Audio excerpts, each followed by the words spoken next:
Jadi kalau tadi mungkin webinar ground rules-nya udah disampaikan sama Ferdinand ya. Nanti mungkin saya akan menjelaskan sedikit materi. Nah, teman-teman kalau ada pertanyaan itu akan di-polling di akhir sesi presentasi.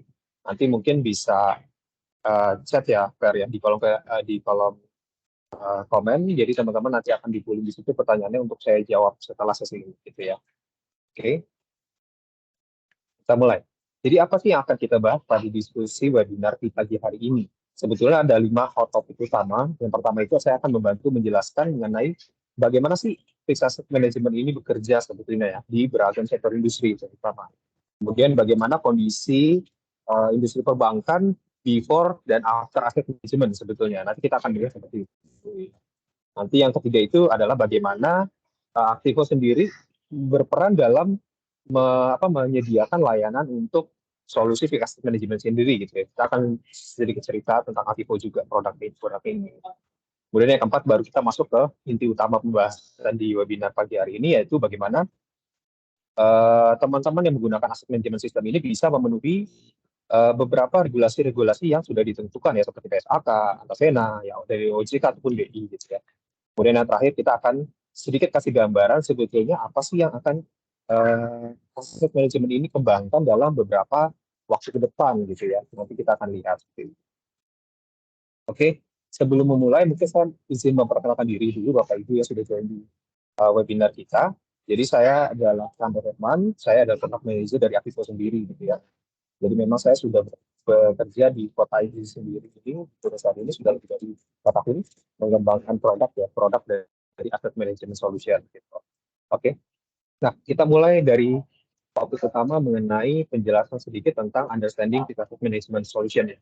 Jadi fixed asset management solution ini sebetulnya diimplementasikan di beragam sektor industri sebetulnya. Baik dari yang finance, bukan cuma finance sebetulnya, di manufacture, logistik, perbankan maupun institusi lain sebetulnya menerapkan konsep dari manajemen aset tetap sebetulnya.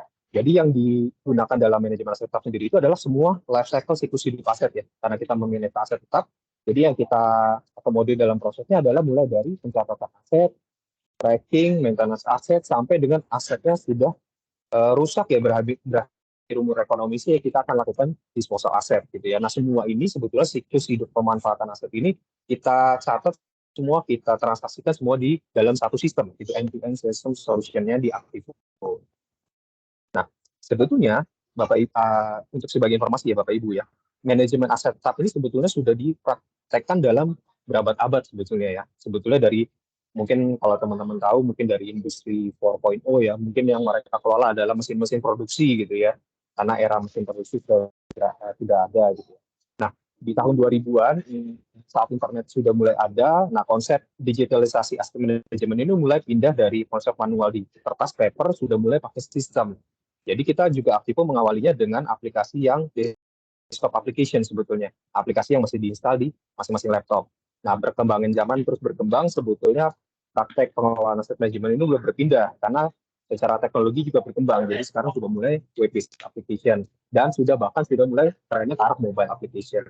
Nah, itu yang sebetulnya di berbagai sektor industri juga sedang dikembangkan, didorong untuk pengembangan secara keberlanjutan dalam manajemen proses ini. Oke.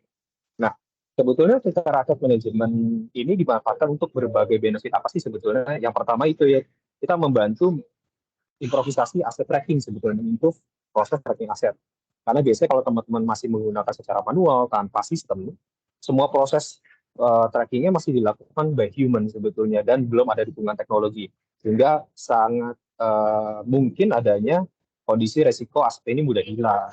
Ini nggak tertrack siapa yang pegang, di mana, kondisinya seperti apa. Terus tidak sesuai dengan biasanya pencatatan dengan aktual gitu. Itu yang umum kita temui di berbagai tempat yang mengatakan Pak kita belum pakai asset management system nih. Kita selalu selalu ada risiko barang ini hilang, dicuri, atau tidak sesuai dengan data gitu biasanya. Kemudian dengan asset management system sendiri kita berusaha meningkatkan produktivitas sebetulnya. Jadi produktivitas dari divisi yang aset biasanya kalau pakai manual, teman-teman masih butuh waktu yang cukup panjang, cukup rumit proses kerjanya. Nah, dengan pakai sistem diharapkan ya teman-teman sudah bisa lebih cepat lah, lebih produktif kerjanya, jadi bisa mengerjakan hal lain. Kemudian selanjutnya adalah financial reporting yang lebih akurat sebetulnya, karena aset manajemen ini erat hubungannya kaitannya dengan kegiatan finance. Nah, kita bisa menghasilkan laporan yang berhubungan data finance yang lebih akurat sebetulnya. Kemudian kita juga meet dengan beberapa regulasi-regulasi yang terkait dengan pengelolaan aset. Nah, salah satunya di topik kita pagi hari ini yaitu laporan report PSAK 73 terkait aset sewa dan juga compliance terkait laporan BI Antasena. Sebetulnya dua itu. Karena sudah pakai sistem, sebetulnya teman-teman nggak ada lagi mengolah data untuk menghasilkan pelaporan PSAK secara manual ataupun data untuk Antasena secara manual karena sudah di generate by system. Oke, selanjutnya adalah, nah kita akan lihat nih sebetulnya secara trend market gimana sih Pak sebetulnya kondisi industri financial service sebelum dan sesudah mengimplementasikan aset management. Nah ini yang sudah saya rangkum dari beberapa project implementasi real case di beberapa tempat gitu ya. Nah kalau yang before kondisinya itu biasanya cenderung mereka menyampaikan ke kami itu bahwa Pak kita untuk melakukan proses stock take apa stock opnam gitu ya itu kita butuh waktu yang cukup panjang Pak durasi waktunya karena kita masih manual keliling lapangan mesti bagi tim kita masih catat masih di kertas nanti dari kertas baru kita rangkum rekon datanya gitu ya baru kita jadikan satu report rekonsiliasi hasil stock taking di lapangan gitu ya kemudian biasanya umumnya Pak yang kita temui itu banyak sekali human error Pak karena pencatatan ini dengan actual di lapangan biasanya selalu berbeda selalu ada data temuan, either dia berpindah lokasi, either dia sudah tidak ada di lokasi, atau hilang, atau sebetulnya rusak, gitu ya. Itu kita nggak pernah tahu datanya secara akurat, gitu ya. Nah, itu yang cenderung terjadi kalau belum menerapkan aset manajemen system, gitu ya. Tapi kalau setelah menggunakan, umumnya cenderung proses top up namanya jauh lebih cepat, karena sudah ada dukungan aplikasi. Apalagi sudah didukung dengan aplikasi mobile, teman-teman ke lapangan cukup scan aja dengan aplikasi mobile. Nah, setelah itu biasanya ada dukungan juga mulai ada automation dan sentralisasi data. Jadi data-data nggak tersebar di dalam Excel berbeda, sudah terpusat ke dalam satu sistem gitu ya. Kemudian sudah bisa ada automation proses workflow, ada approval yang sudah bisa dilakukan di sistem gitu ya. Dan semua data ini selalu tersentralis dan teman-teman di pusat bisa memantau secara periodik ataupun real time gitu. Nah, itu kondisi yang cenderung terjadi sebelum menerapkan aset manajemen dan sesudah menerapkan aset manajemen sistem. Nah, oke. Nah, berdasarkan data-data tadi sebetulnya kalau saya rangkum, sebetulnya dengan aset manajemen prosesnya sudah menggunakan sistem ini bisa memangkas overhead cost sampai dengan 70% sebetulnya. Dan meningkatkan processing data sampai 50% dibandingkan manual, karena sudah pakai sistem gitu. Kemudian sudah meet juga dengan berbagai regulasi-regulasi compliance seperti BI OJK ya. Jadi kalau teman-teman pakai sistem, biasanya kita kadang menemui juga instansi-instansi yang mengalami kondisi diaudit oleh eksternal audit lalu nggak lolos karena belum pakai sistem. Biasanya mereka datang ke kita untuk meminta mengimplementasikan sistem aset manajemen di sana supaya lolos kegiatan audit oleh eksternal seperti OJK ataupun BI seperti itu. Dan kita juga bantu adanya proses integrasi kalau dibutuhkan juga ya ke industri financial service biasanya umumnya banyak integrasi ke berbagai sistem. Nah, Aktivo ini sudah open API, bisa 50% less effort untuk integrasi baik ke ERP, ke modul procurement-nya ataupun ke accounting sistemnya juga. Gitu. Nah, sedikit gambaran juga mengenai Aktivo.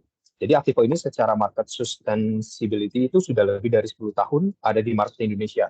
Jadi sebetulnya Aktivo ini sudah cukup lama ada di market dan bisa dibilang salah satu yang leading market solution untuk aset manajemen di Indonesia. Artinya kita sudah cukup mature lah di industri ini gitu ya, di solusi aset manajemen. Kita sudah melayani lebih dari 40 industri yang cukup besar di Indonesia dan cukup tersebar di berbagai sektor wilayah di Indonesia mulai dari Indonesia Barat, Tengah, dan Timur sebetulnya. Di tahun ini banyak implementasi di Indonesia Timur dan Kalimantan. Kemudian industri yang menggunakan sistem kami pun sudah cukup beragam. Jadi nggak sektor financial service aja, jadi cukup banyak apa saja sebetulnya ini beberapa customer yang sudah menggunakan kita. Jadi mostly memang kita sangat fit di industri perbankan. Kenapa? Karena sebetulnya kita paling dekat dengan solusi arah accounting prosesnya. Jadi seperti bank besar BTPN, BTPN Syariah, konvensional, Bank Danamon, Bank Neo Commerce, Bank BWS ya. Kemudian ada CIMB Niaga, yang terbaru ada bank daerah seperti DKI, Bank Kalbar, Bank NTT.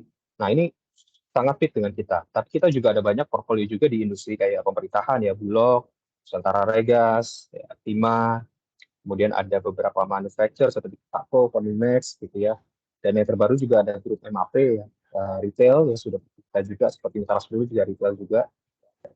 Jadi cukup fit dengan beragam sektor industri sebetulnya Bapak Ibu. Nah, kemudian secara solusi sebetulnya apa sih Pak yang menyebabkan kita tuh lebih unggul dibandingkan beberapa solusi lain? Sebetulnya kita menawarkan solusi yang cukup komplit dalam single platform. Kita menyediakan yang pertama itu beragam additional service seperti data tagging service, penempelan label aset ya. Kayak tahun 2020 kita bantu CIMB Niaga hampir 100.000 aset sejabodetabek kita ingin tempel tim kita. Kita sediakan resource khusus. Kemudian yang terbaru DKI 50.000 Jabodetabek kita juga yang lakukan tagging aset. Kemudian kita bantu migrasi datanya juga. Kalau dibutuhkan, kita bisa provide juga customization-nya. Kalau misalkan ada kebutuhan development fitur tertentu atau report tertentu, kita masih bisa. Sampai ke arah integrasi, Pak. Bisa nggak automation integration gitu ya? Itu juga bisa, karena sudah open API. Kemudian secara skema bisnis pun kita fleksibel. Kita punya on-premise, kita punya cloud-based. Jadi teman-teman silakan memanfaatkan skema yang paling fit nih. Mau on-premise ya diinstal di teman-teman. Kalau nggak mau on-premise, kita punya cloud-nya. Baik itu cloud yang dedicated, private, cloud enterprise, ataupun yang cloud sharing. Gitu ya. Nah, kemudian secara modul karena sudah dikembangkan cukup lama, kita lumayan cukup lengkap coverage modulnya, mulai dari core modul untuk kebutuhan aset lifecycle-nya sudah lengkap di sana, transaksi register, transfer, sampai disposal sudah ada di sana, gitu ya. Kemudian ada barcoding untuk generate QR code, barcode, bahkan kalau pakai printer yang sudah support seperti Brother, ya kita bisa print langsung ke printernya dan scanningnya dengan Aktifo Mobile. Kemudian kita sudah ada workflow approval untuk kegiatan approval, nggak perlu manual lagi di kertas ataupun di email. Kemudian ada fungsi BPKP juga. Kalau teman-teman accounting yang memanfaatkan sistem ini untuk menghitung penyusutan juga udah ada. Nah ini sudah komplek beragam metode straight line, double decline, pembuatan buku fiskal, komersial juga sudah bisa. Kemudian kita punya notification modul untuk pembuatan reminder, scheduler gitu ya, itu udah ada. Kemudian kita ada inventory modul, mencatat barang-barang persediaan, manajemen barang consumable, itu ada juga. Kita ada CMMS juga untuk maintenance aplikasi ya, order management, proaktif dan preventif. Kemudian ada API integration dan yang terakhir improvement ke teknologi RFID pun kita sudah support. Nah, kita sudah multi platform Bapak Ibu, jadi itu sudah bisa dibuka di web browser, jadi bukan desktop application lagi, tapi web application. Bisa di tablet, di iPad, sudah pasti respons dan tampilannya baik. Tapi khusus penggunaan mobile, teman-teman bisa install juga aplikasi natif Android-nya. Jadi kalau yang SaaS itu ada di Play Store ya, teman-teman bisa download di Play Store, SaaS-nya Aktifo. Sudah ada aplikasi mobile-nya juga. Nah, kalau pengguna iOS gimana Pak? Pengguna iOS itu sedang dalam pengembangan development iOS native juga, tapi kalau yang sekarang teman-teman bisa tetap install sebagai aplikasi PWA untuk pengguna iOS ya. Kemudian sudah mobile friendly ya, jadi kan zaman sekarang kayaknya orang lebih banyak remote di lapangan, pengennya cepat. Nah, teman-teman bisa memanfaatkan fitur aplikasi mobile-nya. Jadi semua transaksi sekarang sudah bisa dilakukan versi aplikasi mobile secara lebih cepat. Gitu ya. Nah, mulai kita masuk ke hot topic sebetulnya ya. Bagaimana aset manajemen ini berperan dalam memenuhi pemenuhan kepatuhan terhadap regulasi-regulasi terkait aset manajemen. Dalam hal ini report PS173 untuk aset sewa dan Antasena report. Jadi sebetulnya topik ini yang paling hot dibahas dalam beberapa tahun terakhir sebetulnya. Jadi datang ke kami biasanya beberapa banking ataupun industri finansial selalu nanya aset manajemen di Bapak, bisa nggak sih Pak melakukan pencatatan aset sewa terkait PSAK 73 sampai dengan ada formulasi perhitungan untuk reporting PSAK 73-nya Pak, ataupun generating report Antasena, karena kita biasanya yang sekarang ini masih dilakukan secara manual Pak, tanpa sistem. Jadi rekon datanya masih manual, kalkulasinya manual, pencatatannya manual, akibatnya kita butuh effort yang terlalu besar. Nah, dengan pakai sistem kita sebetulnya menjembatani proses-proses ini menjadi lebih singkat Pak sebetulnya karena sistem ini sudah akomodir prosesnya gitu, sudah dilakukan sistem. Nah, sebenarnya apa sih Pak laporan PSAK 73 lalu Antasena? Nah, sebetulnya PSAK 73 ini mulai ada regulasinya mulai dari tahun sekitar 2015 kalau saya 18 gitu ya. Jadi di mana pencatatan aset-aset kebanyakan di institusi banking terutama financial service lebih banyak deliverables-nya itu kepemilikan asetnya lebih banyak yang maunya sewa. Jadi mereka nggak mau maintain aset kepemilikan ownership sendiri ya, dibeli untuk sendiri. Karena menurut mereka jauh lebih rumit, jauh lebih kompleks proses dari pembelian secara kepemilikan sendiri, kan setelah itu mereka harus melakukan disposal, lelang, harus menyediakan gudang kalau misalnya sudah rusak. Nah, mereka cenderung memiliki aset ini dalam status ownership-nya sewa sebetulnya. Yang disewa ya kebanyakan TM, printer, peralatan IT. Mereka cenderung trennya zaman sekarang udah lebih banyak sewa aja lah gitu ya. Nah, kemudian mulai muncul kebijakan dari OJK juga untuk aset-aset sewa ini mesti dicatat periode sewanya, masa sewanya, biaya sewanya, vendor penyedia sewanya, mitranya. Nah, ini kemudian dilaporkan dalam report PSAK beban bunganya berapa. Nah, itu kalau nggak pakai sistem ya cenderung dilakukan di sistem terpisah ataupun manual di Excel. Nah, dengan pakai sistem karena sebetulnya melekat informasi sewanya di masing-masing aset, karena kalau sistem Aktivo adalah pencatatan aset, kita pun menyediakan proses untuk melakukan pencatatan aset sewa. Nanti kita kasih lihat ya gambarannya pencatatannya seperti apa sih Pak. PSAK 73 ini di Aktivo tahu reportnya seperti apa nanti kita tunjukkan. Nah, kemudian yang kedua itu biasanya pelaporan ke arah BI. Nah, karena BI ini sebetulnya semua pelaporan valuasi aset dilaporkan dalam report Antasena, sebetulnya BI Antasena. Kalau dulu mungkin di financial service banyak sekali report-report khusus ya seperti LBU, laporan macam-macam lah gitu ya. Yang terkait dilaporkan ke BI. Nah, salah satunya mulai terpusat mengerucut ke dalam format report Antasena disebutnya. Nah, ini juga sama terkait dengan kalau apa status masing-masing aset yang dimiliki oleh masing-masing entity. Nah, kita pun sediakan sama. Jadi proses generating report Antasena pun sudah dilakukan di sistem. Tidak ada lagi rekon manual secara Excel gitu ya, sudah di generate by system. Nah, dua hal itu yang kita bantu terkait pemenuhan regulasi PSAK dan PSAK juga dan Sena. Nah, bagaimana penerapannya di Aktivo? Nah, ini yang menarik ya. Jadi di Aktivo itu sebetulnya aset-aset yang Bapak Ibu miliki dengan status kepemilikan sewa, itu kita sediakan nanti template importnya teman-teman bisa import data-datanya sebetulnya kalau jumlahnya banyak. Tapi gambarannya nanti di detail asetnya itu ada mengandung flag PSAK action ya. Dia di flag untuk pencatatan PSAK atau tidak. Nanti PSAK type-nya ada 16, ada 73 saat ini by default ya. Nah, nanti teman-teman bisa catat juga list intervalnya ya, masa sewanya berapa lama gitu ya, kemudian kontrak value-nya berapa, interest rate-nya berapa. At least sudah ada pembeda transaksi khusus terkait pencatatan PSAK. Nah, lalu gimana Pak kalau terkait detail informasi sewa, periode sewa, mungkin nama mitra sewa gitu ya.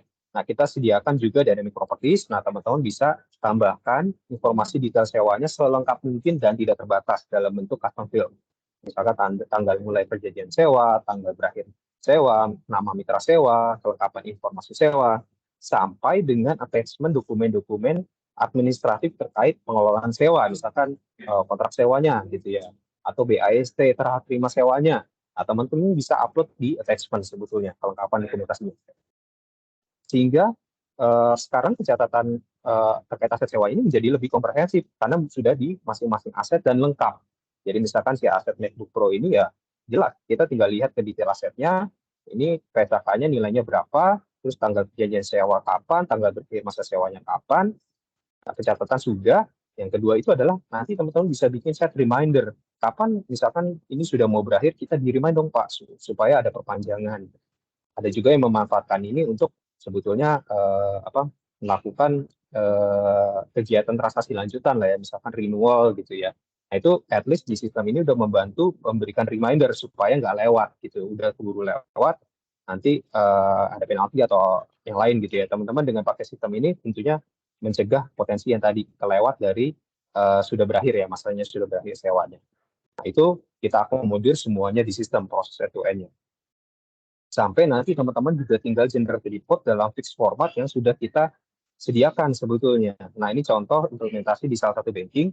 Jadi teman-teman bisa menampilkan informasi yang spesifik seperti saldo beban penyusutan, saldo beban bunga, liabilitas, beban penyusutannya, liabilitasnya berapa, ya, pembayaran ke vendornya, dan informasi-informasi lain. Nah, ini masih bisa disesuaikan apabila ada format yang berbeda dari yang sudah kita buat gitu ya. At least teman-teman tinggal generate aja. Nah, ini udah otomatis mengenerate semua list aset yang flag PSAK 73 ya untuk pelaporan aset sewa tadi gitu. Secara lebih cepat.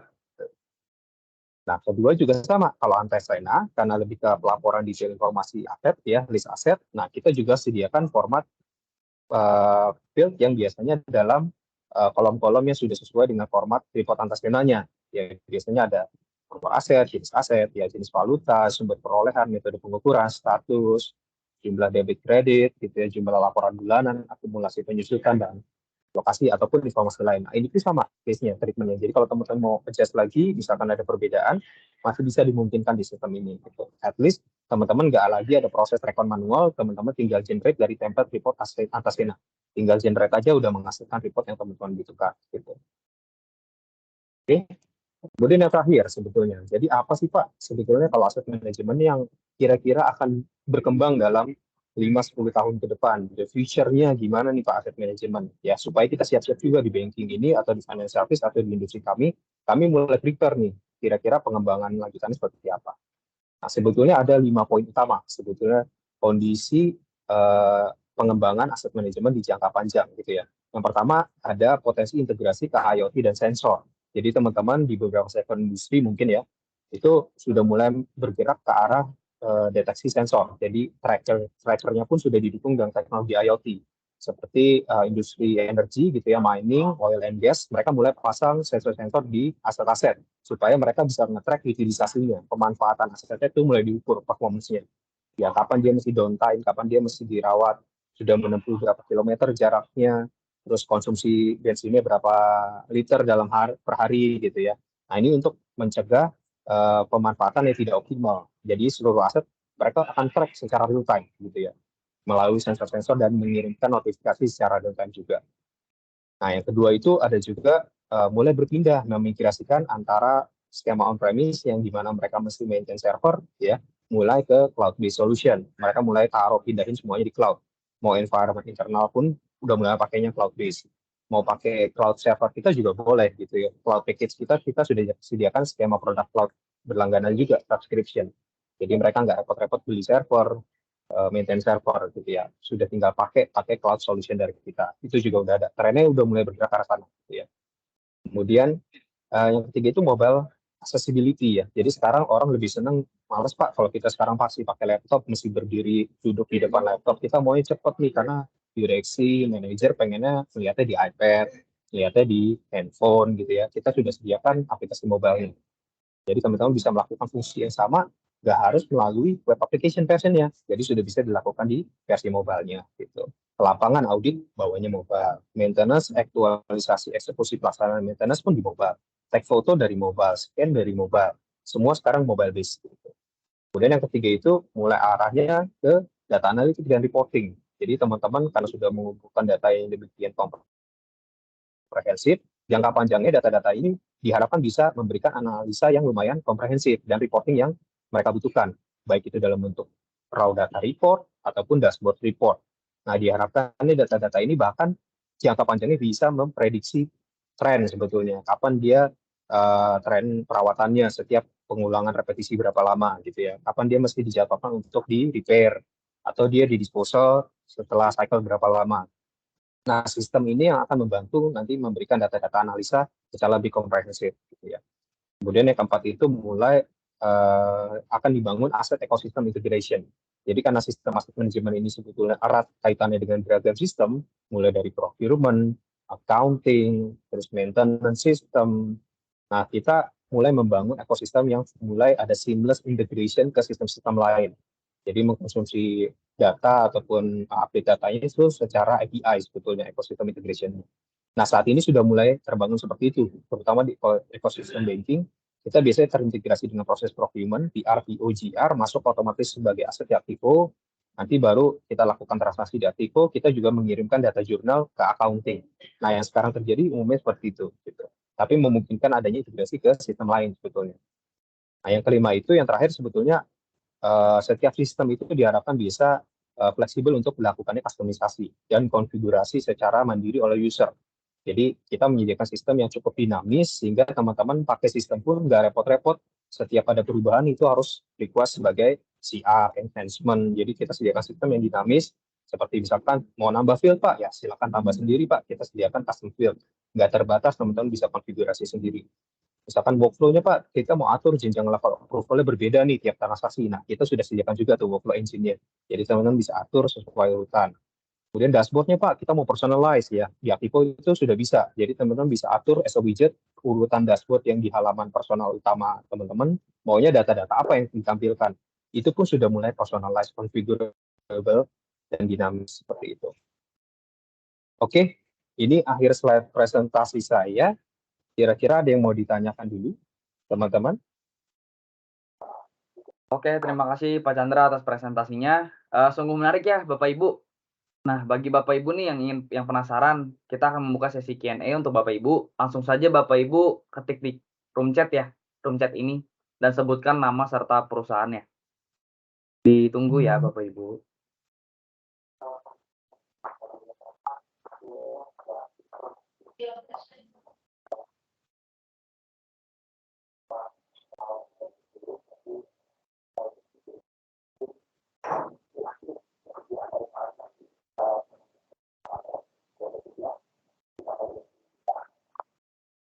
Nah, mungkin dari Bapak Priyanto Setiadi dari BNC. Kira-kira pertanyaannya boleh diinput Pak? Halo, siang Mas. Ya, siang. Ya, selamat siang Priyanto. Pak. Bisa dibantu Ini Pak? Pak Chandra mau Kira-kira tanya, ada terkait Activo itu sebenarnya kunci utama untuk menggunakan Activo itu apa benar data awalnya harus benar? Maksudnya sama dengan pencatatan dan aset yang di lapangan gitu.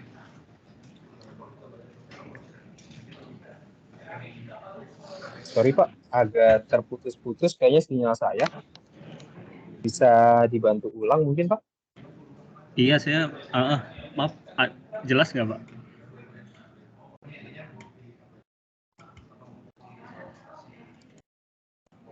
Halo? Oh, boleh dibantu ketik di kolom komentar Pak, chat mungkin Pak? Sorry, saya kebetulan sinyalnya agak putus-putus Pak. Mohon maaf sebelumnya.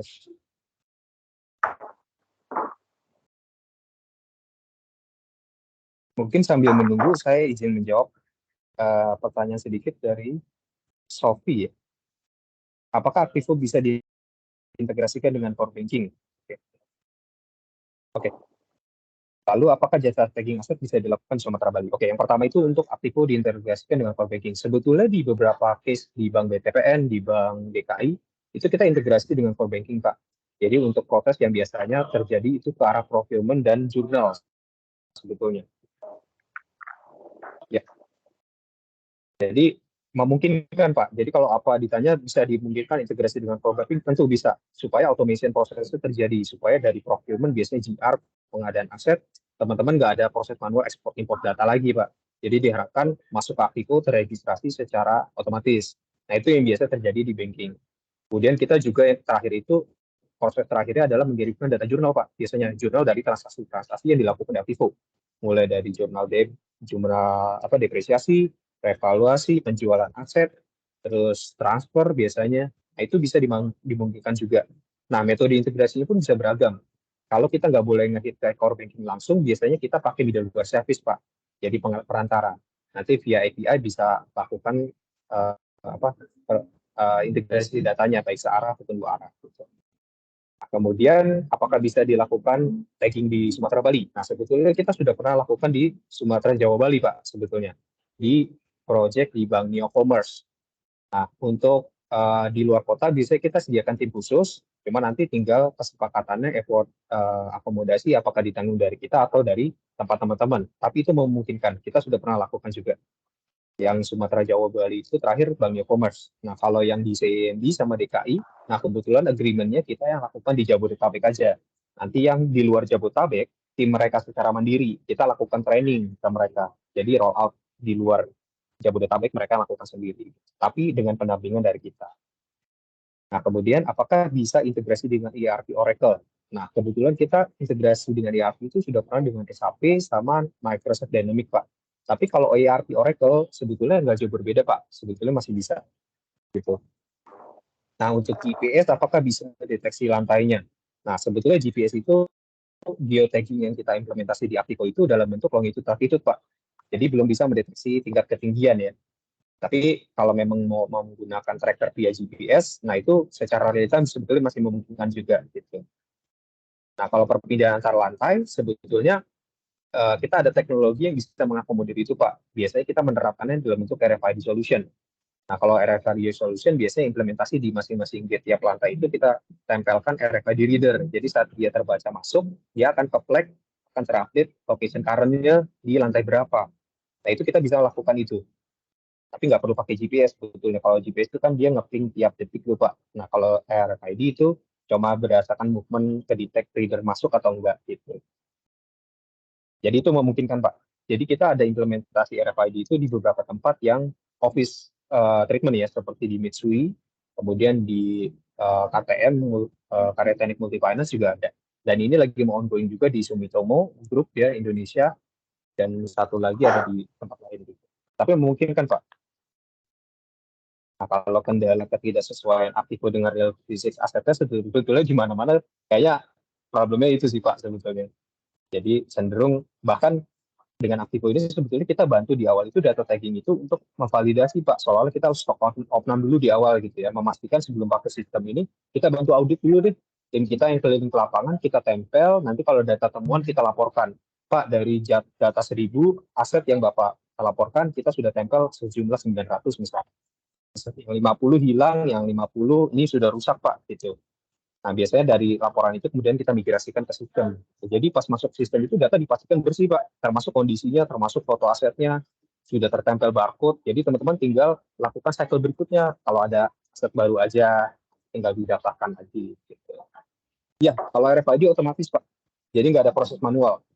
Jadi nanti kita bisa set reminder, alert, kalau misalkan dibutuhkan ya bahkan ya. Jadi misalkan dia berpindah, itu ada aset yang spesifik, ya, Bapak mau kirim alert by email juga bisa. Gitu. Tapi itu dipastikan otomatis karena terbaca via RFID reader gitu. Nggak ada proses input manual, Pak. Betul. Nanti paling endingnya itu Bapak tinggal tarik report, Pak, sebetulnya. Report terkait perubahan datanya gitu ya. Dari lokasi apa menjadi lokasi apa berdasarkan data RFID yang terbaca tadi gitu.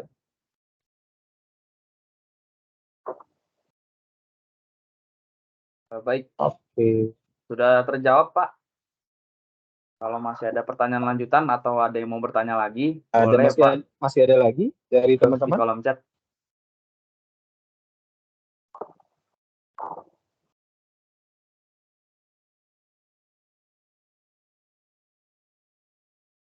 Nanti mungkin gini, Pak, kalau setelah ini teman-teman yang masih kiranya ada pertanyaan atau tertarik untuk mendengarkan lebih detail terkait produk kami atau Aktivo ataupun use case di beberapa tempat lain, kita bisa dijadwalkan sesi meeting lanjutan ya per masing-masing perusahaan ya. Nanti silakan koordinasi aja ke tim-tim terkait yang mengadakan event ini. Nanti saya akan join gitu di next meeting di masing-masing entitasnya. Gitu. Kira-kira seperti itu, mungkin ada lagi yang ingin ditanyakan sebelum berlanjut ke sesi presentasi selanjutnya.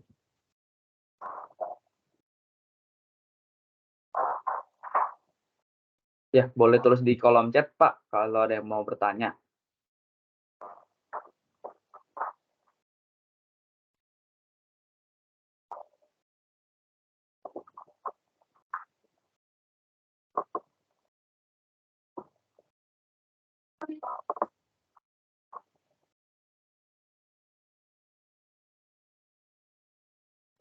Nah, ini dari Pak Khairul nih, ada pertanyaan Pak Chandra di kolom chat.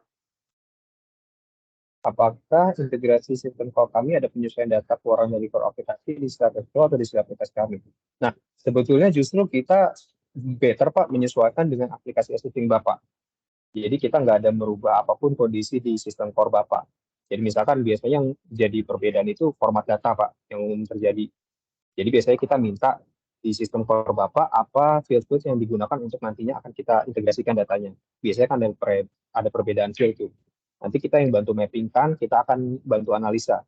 Jadi field mana di tempat Bapak di Aktivo apa. Biasanya ada perbedaan naming aja sih, Pak. Misalkan di tempat Bapak namanya bukan aset code tapi kode aset. Lalu kategori biasanya di sana material type atau apa. umum terjadi seperti itu. Tapi intinya gini Pak, nanti ada sinkronisasi master data dari sistem core Bapak. Justru yang sumber data utamanya dari sistem core.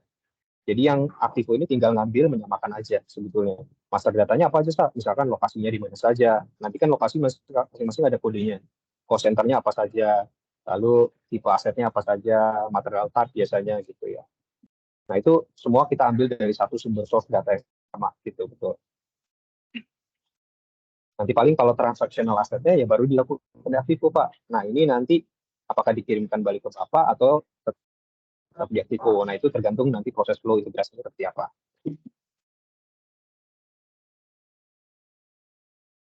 Baik, bagaimana Oke. Pak Khairul? Apakah sudah jelas? Ada lagi dari teman-teman? Sudah cukup menjawab? Halo Pak Chandra, izin bertanya Iya, boleh? Pak. Boleh Pak, silakan monggo. Jelas nggak Pak? Jelas nggak Pak suara saya Pak?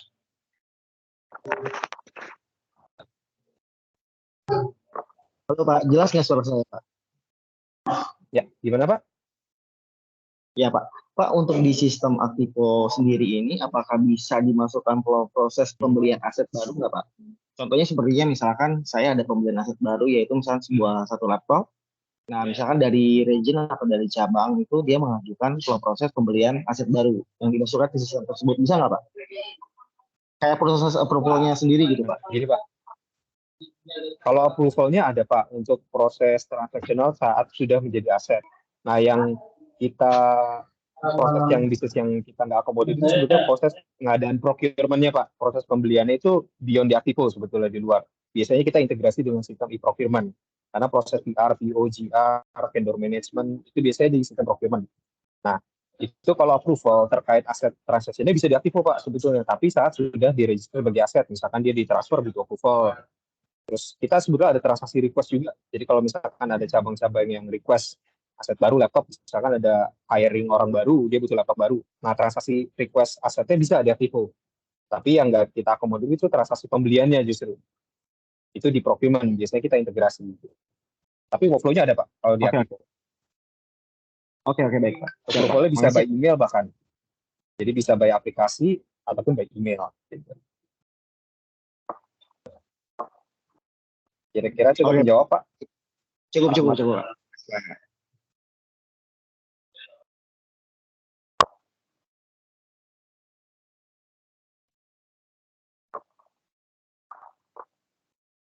Baik, Bapak Ibu ada yang ingin bertanya lagi? Oke, baik Pak, thank you.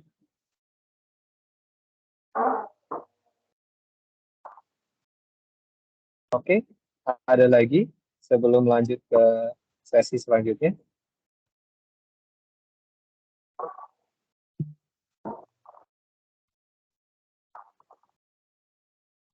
Cukup, Bapak Ibu?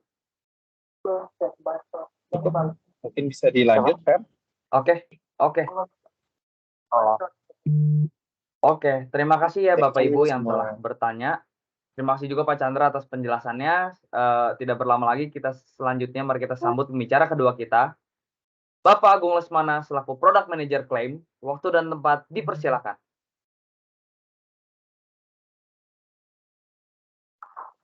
Halo semuanya, selamat siang. Suaranya jelas nggak, by the way? Jelas. Jelas Pak. Oke, izin share screen ya. Oke, screen-nya kelihatan teman-teman semua? Kelihatan Pak. Oke, jadi selamat siang untuk Bapak Ibu untuk sesi webinar hari ini in collaborative with Claim. Kali ini saya akan coba presentasikan produk kita dari Code ID. Namanya claim.id ya. Mungkin sebelumnya kalau mau lihat-lihat dulu overview-nya seperti apa, bisa langsung akses di web URL masing-masing, claim.id, untuk ngelihat dari sisi produk profile kita sendiri. Oke, apa sih produk Claim itu sendiri? Mungkin kalau kita cukup familiar dengan aplikasi atau software sejenis HR ya, let's say kita sebut Talenta, Slicker, dan lain-lain. Kita merupakan sebuah aplikasi yang mengarah ke HR system.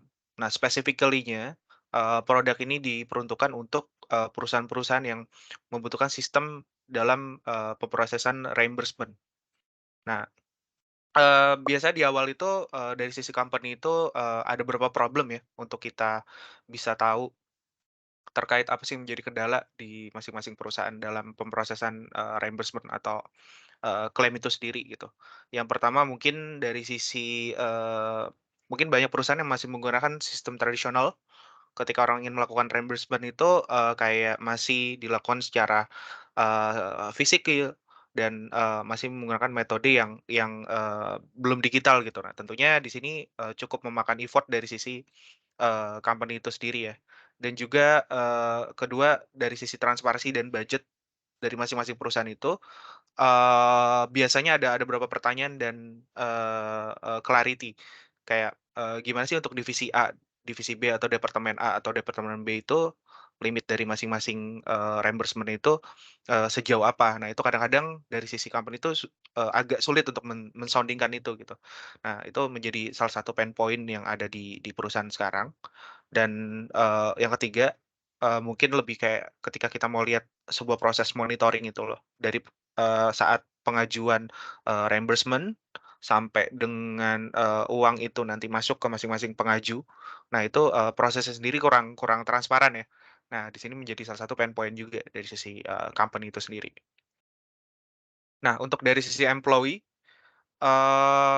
banyak beberapa, user yang udah kita coba riset sebelumnya. Ada yang mengatakan kalau, klaim proses atau reimbursement proses di beberapa perusahaan itu cenderung tidak transparan kepada employee-nya.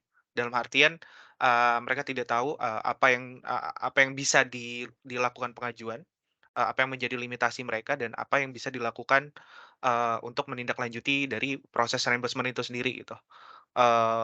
Meliputi juga kurangnya informasi-informasi detail yang menunjang, proses atau informasi itu di setiap perusahaan. Misalkan kayak, di dalam satu perusahaan itu, ada beberapa, regulasi-regulasi terkait klaim dan reimbursements dan, banyak beberapa employee itu yang tidak tahu secara clear gitu. Gimana sih untuk melakukan prosesnya, pengajuannya, sampai, estimasi pencairan itu butuh berapa lama sih? Nah, itu kadang-kadang suka kesulitan dari sisi employee. Jadi kita kita put as a pain point, on the employee side, gitu. Nah, solusi dan inisiatif apa yang Klaim coba berikan, di sini kita coba create a claim management system that can provide a flexibility. Jadi, kita mau coba buat salah satu sistem yang, bisa dipakai untuk dari sisi employee dan company untuk, me-manage, pengeluaran reimbursement-nya, pengajuannya, hingga proses pencairannya secara otomatis di sini. Jadi, proses pencairan kita sendiri sudah terintegrasi dengan beberapa payment gateway ya. Dalam hal ini kita kerjasama dengan Midtrans untuk proses pencairan secara otomatisnya itu. Nah, biasanya, pencairan pencairan yang dilakukan per perusahaan itu, masih melakukan, transfer manual dan lain-lain. Nah, sedangkan di klaim sendiri kita udah punya sistem yang bisa menjadwalkan pembayaran secara otomatis gitu, eee, per minggu, per bulan, ataupun per hari dengan jangka waktu yang kita bisa set sendiri gitu. Nah, dan, itu cukup memudahkan dari sisi, company dan employee itu sendiri sih. Dan kita juga punya reliable monitoring system di CMS kita yang bisa memberikan, transparansi dari proses, awal pengajuannya hingga proses, pencairannya gitu. Nah, itu bisa terpantau semua di dalam CMS.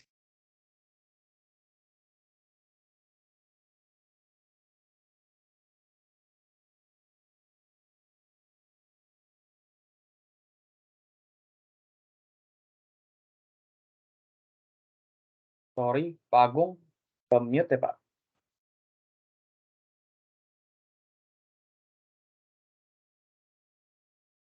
Oke.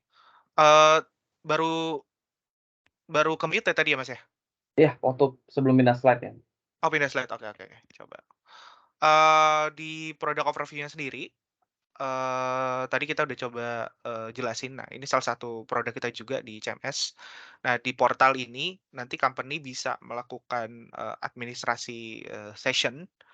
Dia bisa coba masuk, menambahkan karyawan, dia bisa setup, policy, terkait klaim itu nanti regulasinya seperti apa, dia bisa mendaftarkan departemen dan posisi di perusahaan itu sendiri gitu, yang reliable dan visible untuk bisa melakukan proses klaim. Nah, ini salah satu contohnya gitu. Jadi di dalam CMS ini kita bisa membuat kebijakan klaim kita sendiri gitu. Mulai dari kita setup untuk semua karyawan atau kita juga bisa untuk spesifik karyawan-karyawan atau di divisi tertentu gitu. Dan pembuatan kebijakan ini sendiri nggak ada limitasinya. Jadi kayak kayak semacam customization gitu. Jadi teman-teman bisa melakukan sesuai dengan kebutuhan perusahaan. Let's say di dalam perusahaan itu kan ada departemen dan divisi yang beda-beda dan mungkin punya kebijakan beda-beda juga nih untuk beberapa departemen. Nah, itu bisa di-custom lewat kebijakan ini gitu. Nah, di sini kita bisa bisa mulai dari pilihan limit grupnya, batas pengajuannya, let's say dalam satu kali pengajuan maksimal orang bisa melakukan berapa pengajuan sih gitu. Misal 1 juta atau 2 juta gitu. Nah, periode klaimnya ketika kita mau melakukan klaim, nanti bakal ada semacam cooldown gitu sih, untuk bisa melakukan klaim selanjutnya gitu. Jadi nggak akan bisa di-stuck gitu, untuk menjaga, kesehatan keuangan setiap perusahaan juga lah ya, di situ. Dan klaim ini juga bisa digunakan untuk, memantau plafon. Nah, plafon itu tuh mungkin di dalam beberapa perusahaan itu ada limit lah ya. Misal satu orang itu punya limitasi dalam 1 tahun dia hanya punya limit 10 juta nih untuk model klaim kesehatan. Nah, itu bisa diatur juga nih. Jadi misalkan dalam 1 tahun, user itu udah menghabiskan limit itu, nah dia tidak akan bisa melakukan klaim lagi gitu, karena, sudah di-limit melalui sistem plafon ini, gitu. Dan pengaturan approval-nya ini juga bisa dilakukan di, CMS gitu. Kita, punya 3 layer approval sih ya. Yang pertama mungkin, dan itu semua bisa diatur sih. Dari yang pertama dari sisi head, yang kedua mungkin bisa, ada head-nya lagi, yang ketiga akhirannya itu selalu di finance. Jadi, ketika sudah di-approve dari 1, 2, nah itu biasanya akan langsung ke finance. Nah, ini proses, scheduled disbursement-nya gitu. Jadi, let's say ketika dalam 1 minggu ini sudah ada 10 pengajuan dari 10 orang yang berbeda. Nanti kita bisa melakukan, proses pencairan dana secara terjadwal. Nah, di sini bank tujuannya bisa melalui BCA, atau bank-bank yang terregistrasi lah. Kita, ada banyak bank sih yang ready untuk bisa dilakukan disbursement gitu. Pencairan juga dilakukan sesuai jadwal dan nanti otomatis akan masuk ke rekening, pengaju masing-masing gitu, dengan jadwal yang udah kita tentukan. Nah, untuk aplikasinya sendiri, diklaim kita udah ready untuk mobile apps-nya. Jadi, untuk employee dan dari sisi user yang ingin melakukan pengajuan itu bisa melakukan, via aplikasi atau WhatsApp ya. Nah, dari titik ini kita akan coba bahas yang dari sisi mobile-nya dulu. Nah, di sini ada user aktivasinya. Jadi, ketika orang mau coba buka atau pakai aplikasi klaim itu sendiri, nah dia harus didaftarkan dulu oleh super admin-nya gitu, which is dari sini mungkin HR-nya atau GA-nya gitu, yang punya hak akses di CMS tadi. Nah, ketika sudah didaftarkan, nah nanti akan mendapatkan verifikasi. Nah, verifikasi itu bisa dilakukan via WhatsApp dan, bisa langsung direct juga dari aplikasi, ataupun bisa langsung dicek dari email masing-masing. Jadi kayak simple step, verifications, tinggal 1, 2 klik, nah nanti user juga bisa langsung onboarding masuk ke dalam aplikasi klaim. Nah, ini salah satu contohnya, bisa melalui WhatsApp dan juga bisa melalui app, yang ujung-ujungnya kita bisa langsung melakukan klaim. Prosesnya sendiri karena kita sudah terintegrasi dengan WhatsApp, jadi, kita sebutnya WhatsApp for Claim ya. Jadi ketika ada user yang ingin melakukan, klaim secara cepat, ketika tidak bisa melakukan login di aplikasi, nah dia bisa punya alternatif untuk melakukan klaim itu sendiri, di sistem WhatsApp yang udah kita sediakan gitu. Nggak cuman untuk klaim, itu juga udah untuk bisa monitoring gimana sih pengajuan kita nih, udah sampai di step ke berapa, kita juga udah punya limitnya seperti apa gitu. Jadi ada alternatif lain selain dari aplikasi sih yang bisa digunakan gitu. Nah, ini salah satu contoh, pemrosesan klaim melalui WhatsApp. Di sini kayak kayak, semacam chatbot lah ya. Kita tinggal, pilih aja kita mau mengajukan klaim, kita mau lihat limit, atau kita mau lihat status pengajuan kita nih udah sampai di tahap ke berapa ya, kok, misalkan lama banget atau pencairannya udah sampai di tahap yang keberapa. Nah, ini bisa di-track via WhatsApp gitu. Dan juga bisa melakukan download aplikasi langsung dari WhatsApp jika dibutuhkan. Nah, selain itu di dalam fitur-fiturnya, klaim sendiri di mobile app, kita nggak cuman punya sistem, reimbursement aja atau pengajuan klaim. Nah, di sini kita juga punya real time push notification yang sudah terintegrasi dengan inbox yang kita set up di dalam aplikasi. Jadi teman-teman udah bisa langsung memantau pengajuannya by section gitu loh.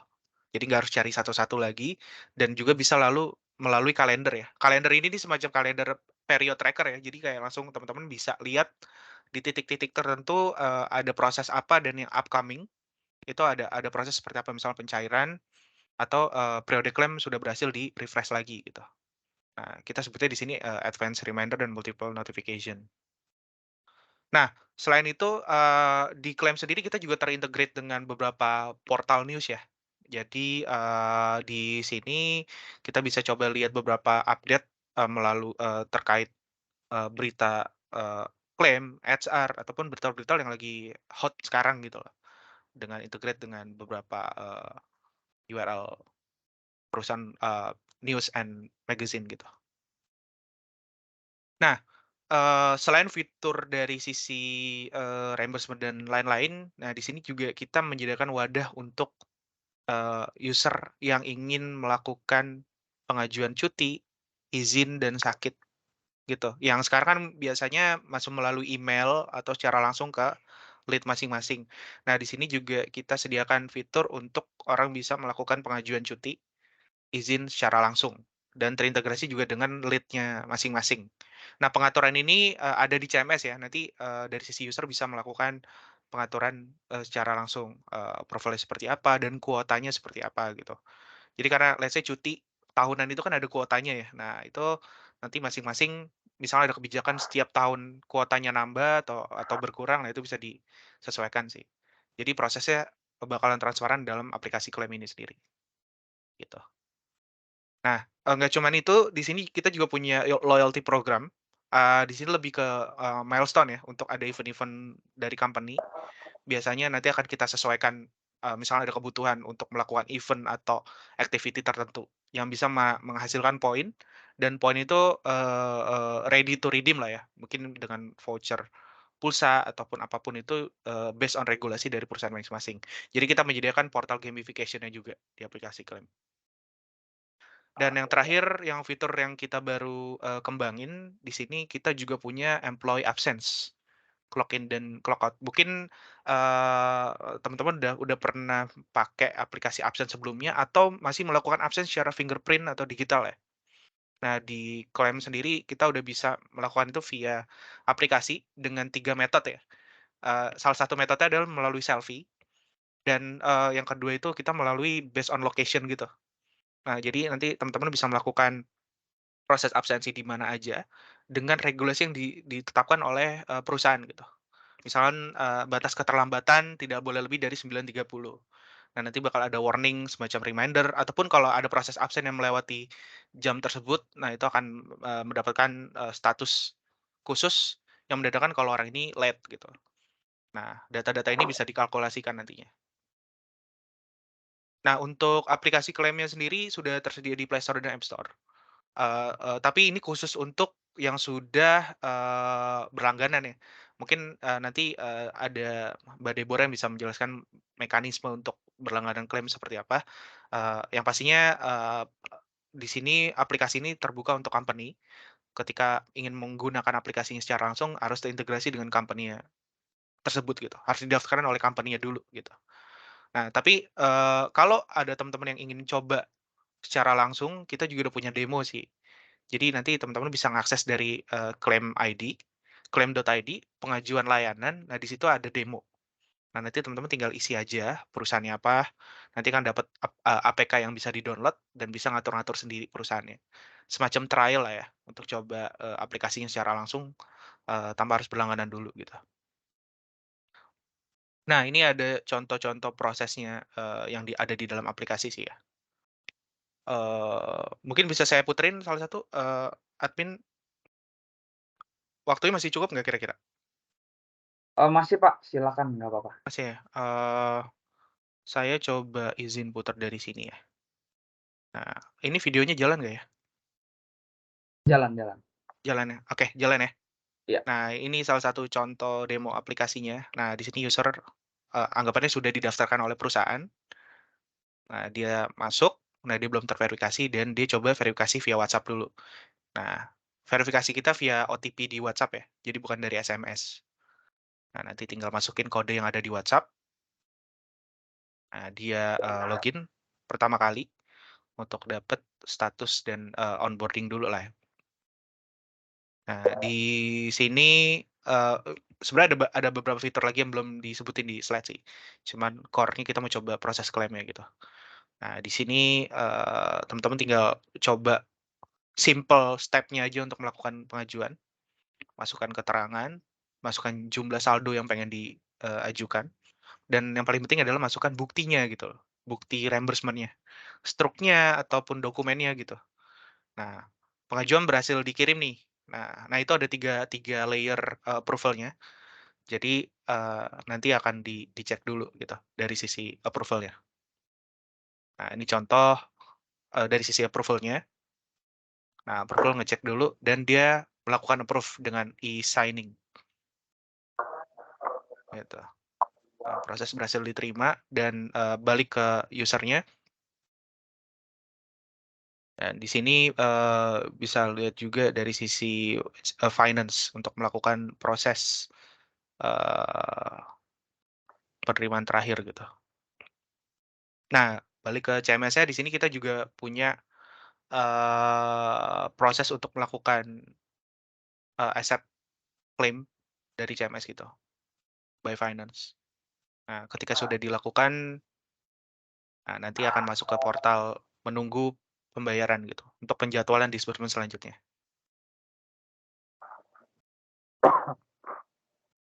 Nah, di sini bisa dilihat juga untuk penjadwalan disbursement. Jadi kita harus top up dulu sih untuk melakukan pencairan dana seperti itu gitu. Nah, mungkin dari saya cukup untuk pertanyaan, mungkin bisa kalau ada pertanyaan bisa ditanyakan terkait aplikasi klaim itu sendiri. Thank Baik, you. terima kasih Pak Agung atas presentasinya. Nah, bagi Bapak Ibu yang tertarik terhadap produk klaim, kita akan membuka sesi Q&A. Sama seperti tadi, Bapak Ibu boleh langsung ketik di room chat dan menyebutkan nama serta perusahaannya. Sebelum itu saya mengingatkan kembali untuk Bapak Ibu mengisi link form untuk sertifikat ya, dan form tersebut ada di kolom chat, bisa Bapak Ibu akses. Baik, yang ingin bertanya boleh langsung.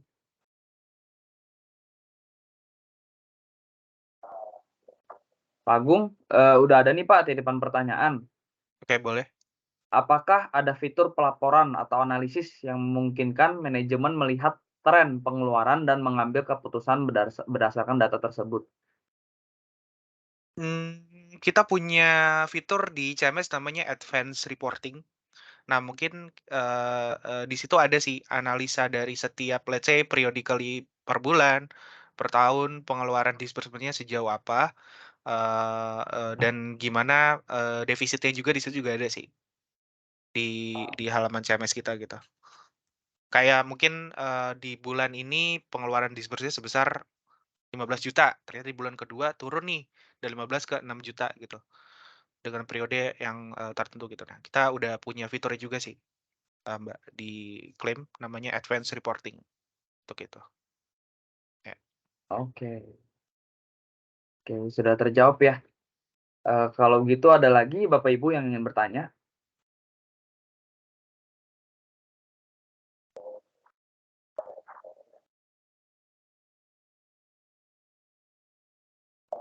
Jangan lupa Bapak Ibu untuk mengisi link form untuk sertifikatnya ya.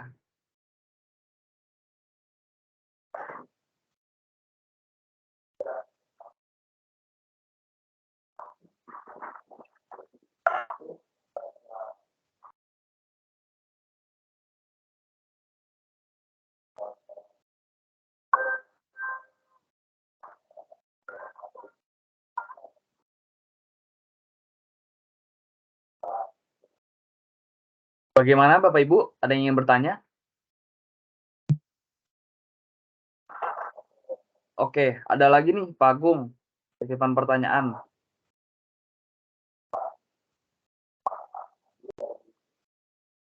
Adakah batasan atau aturan tertentu yang diatur dalam aplikasi terkait jumlah atau jenis pengeluaran yang dapat diajukan untuk reimbursement? Itu tergantung dari, pembuat kebijakannya sih. Jadi kalau dibilang ada batasan atau aturan tertentu, semuanya bisa di-config, bisa diatur gitu. Kita menyediakan wadahnya gitu. Jadi kayak misalkan, jenis reimbursement, bensin gitu. Nah, itu bisa dibatasin. Mungkin buat departemen, produk dia cuman maksimal 500.000 doang nih. Tapi kalau buat departemen head atau CTO dia bisa lebih dari itu gitu. Nah, itu bisa sih diatur di kebijakan klaim gitu. Oke, Mhm. terima kasih Pak Agung.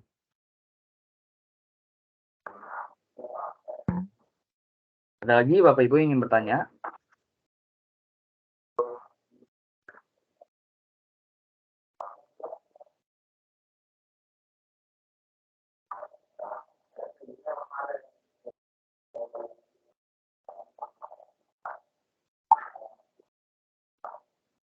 Izin saya tambah sedikit, pertanyaan kan adakah batasan tertentu di dalam aplikasi ya? Jadi aplikasi itu mengikuti, regulasi yang ada dari CMS ya, Mbak. Jadi ketika kita cuma bisa mengajukan klaim tertera cuma sampai, 20.000 doang, nah itu, eee, batasannya sampai di situ aja sih. Jadi karena balik lagi ke pengatur regulasinya gitu, ya.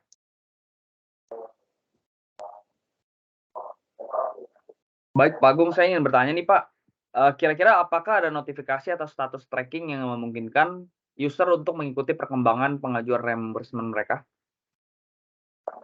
Ada. Jadi, ketika kita sudah melewati beberapa periode tertentu nih, misalkan dalam 7 hari, nah nanti akan ada rekomendasi kalau misalkan belum dilakukan approval oleh pengajuan, nah di situ ada fitur namanya follow up pengajuan. Pas diklik itu, dia akan lebih masuk ke notifikasinya ke email atau ke aplikasi, si, approver-nya sih, gitu. Nah, tapi nanti akan di-track per harinya gitu, karena di masing-masing klaim itu ada periodenya juga. Oke, oke Pak. Satu lagi Pak, apakah ada dukungan atau panduan yang disediakan dalam aplikasi untuk membantu user memahami proses pengajuan dari reimbursement, dan kebijakan yang berlaku?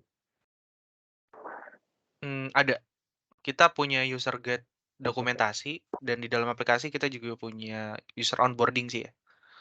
Jadi ketika user pengen tahu step-nya seperti apa, nah itu di home-nya itu ada cara pengajuan klaim atau cara penggunaan klaim tuh. Pas diklik nanti tinggal di-scroll-scroll ke kanan aja sih. Di situ ada tata step-nya Oke, gitu. Kayak ada berupa user guide atau dokumentasi ya Pak Agung ya? Oke, baik. Oke, kalau begitu, kita tutup aja. Baik, terima kasih Pak Agung atas presentasinya, dan juga terima kasih atas pertanyaan-pertanyaan yang diberikan oleh Bapak dan Ibu. Nah, seperti sudah saya sampaikan di awal, kita akan memiliki pemenang door prize voucher GoPay 500.000 untuk 5 peserta yang beruntung, dan e-sertifikat untuk seluruh peserta yang hadir. Dan jangan lupa untuk mengisi link form sertifikatnya di kolom chat ya Bapak Ibu. Dipersilakan, untuk tim panitia menampilkan, spin wheel untuk pemenang yang beruntung.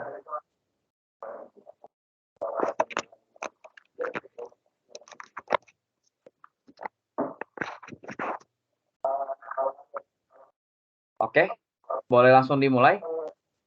Kira-kira siapa nih Bapak Ibu yang beruntung nih dari 5 orang?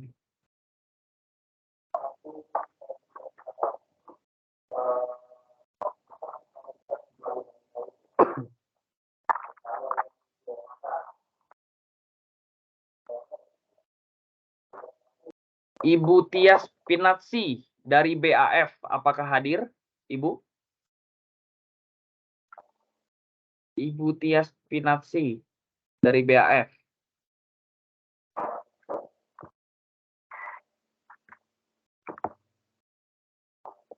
Ibu, kalau hadir boleh on mic Halo, saja. hadir. Hadir ya Ibu ya? Oke, boleh tulis ini Bu, data diri dan nomor GoPay-nya di kolom chat. Hadir. Halo, hadir. Iya, bisa tulis nama dan nama perusahaan dan data dan nomor GoPay-nya Bu di kolom chat.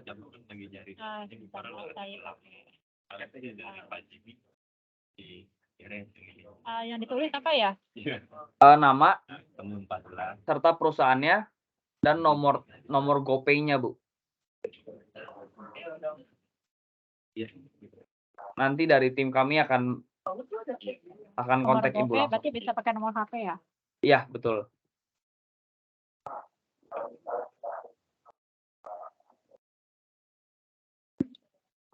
Sudah di kolom chat ya? Oke, terima kasih Ibu. Selamat ya Ibu ya. Iya, makasih. Baik, kita coba spin untuk pemenang keduanya.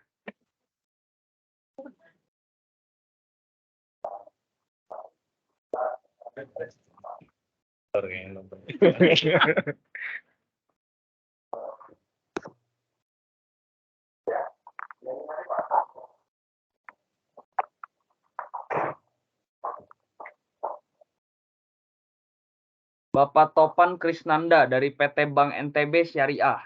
Apakah hadir? Kalau hadir Ya, boleh ada, on Pak. mic. Ada, Hadir Pak. ya, Pak Topan. Oke, boleh isi data diri Pak sama nama perusahaan dan nomor teleponnya di kolom chat. Baik, Pak. Terima kasih. Baik, selamat ya Bapak Topan.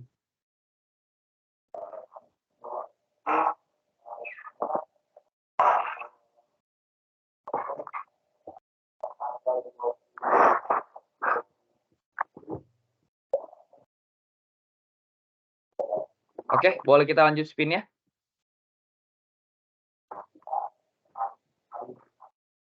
Baik, untuk pemenang ketiga, siapa nih yang dapat nih?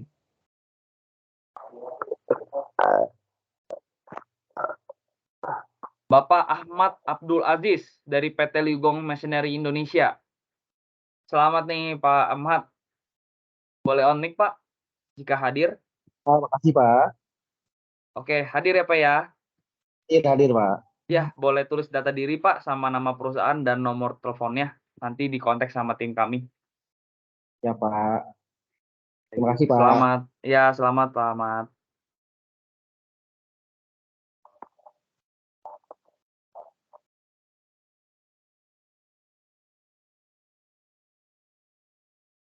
Oke, untuk keempat nih, pemenang keempat.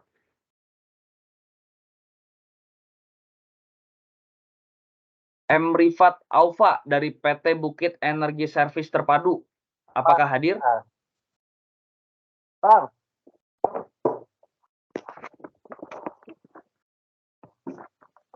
Bangsat keluar deh anjing. Menang 100.000 GoPay. Hilang uang tapi. Ada, Bapak hadir? 100.000 GoPay, Mbak. Tapi mau ngikatnya yang mana? Ini menang. Tidak bisa. Tidak bisa, dia tahu aku yang mana uang. Bagaimana?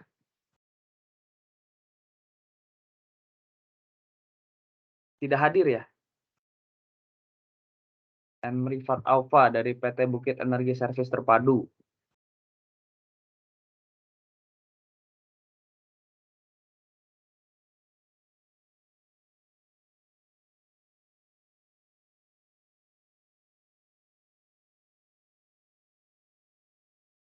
Baik, yang bisa ditulis data dirinya sama nama perusahaannya di kolom chat. Jika emang Bapak atau Ibu hadir.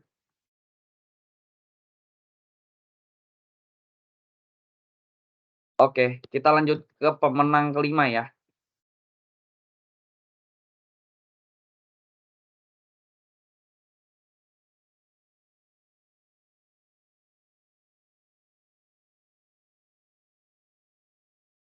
Pemenang kelima. Oke, Bapak Khairudiansyah dari PT Bank NTB Syariah. Apakah hadir, Pak? Hadir, Pak. Hadir.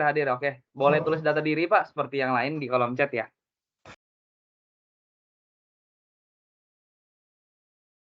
Baik, selamat untuk 5 pemenang yang beruntung. Nanti, bisa dikontak langsung dari tim panitia, kepada Bapak Ibu masing-masing yang menerima, voucher GoPay dari kami. Jangan lupa juga Bapak Ibu untuk mengisi, link di chat untuk e-sertifikat. Mari Bapak Ibu sebelum kita mengakhiri acara, kita akan foto bersama. Dimohonkan untuk Bapak Ibu untuk on cam. Dan kita menunggu dulu ya Bapak Ibu untuk on cam semua, supaya kita bisa foto bersama.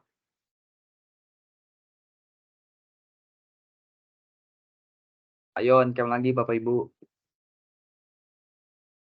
Mungkin kita akan ambil 4 kali foto. 4 kali foto dari tim. Udah semua belum nih? Baru 6, 9.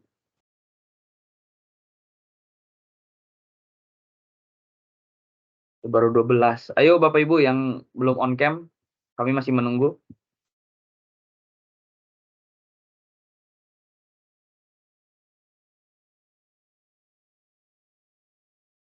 Jangan lupa juga Bapak Ibu untuk mengambil foto atau video berupa konten untuk posting di Instastory dan tag Instagram @myaktivo dan @claim.app.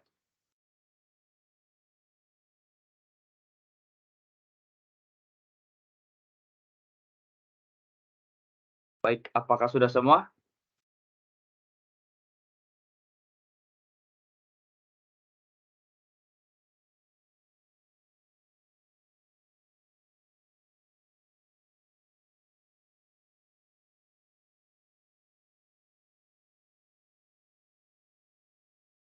Oh, ada kamera trouble ya? Oke, kalau begitu kita mulai fotonya aja ya. Dari tim apakah sudah siap?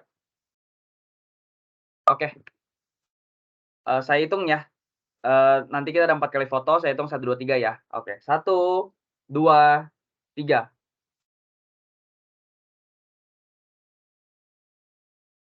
Baik, sekali lagi.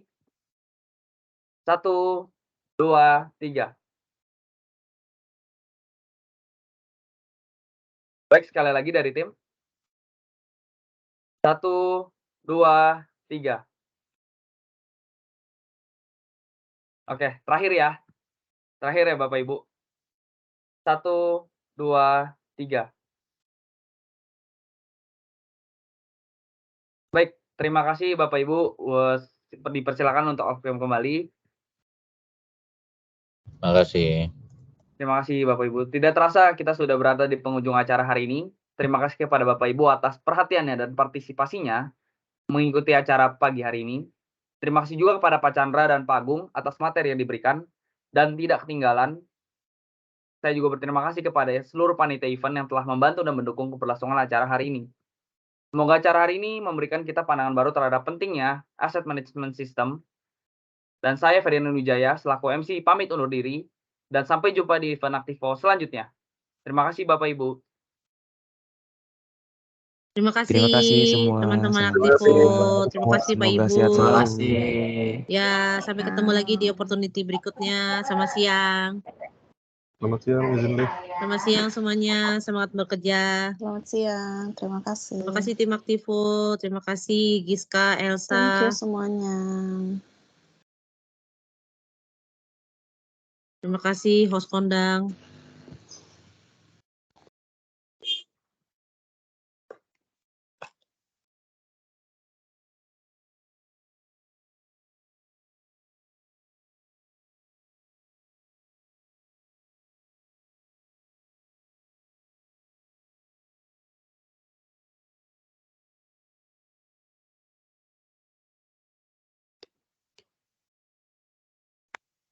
Terima kasih Pak Ibu. Hati-hati di jalan. Semangat bekerja.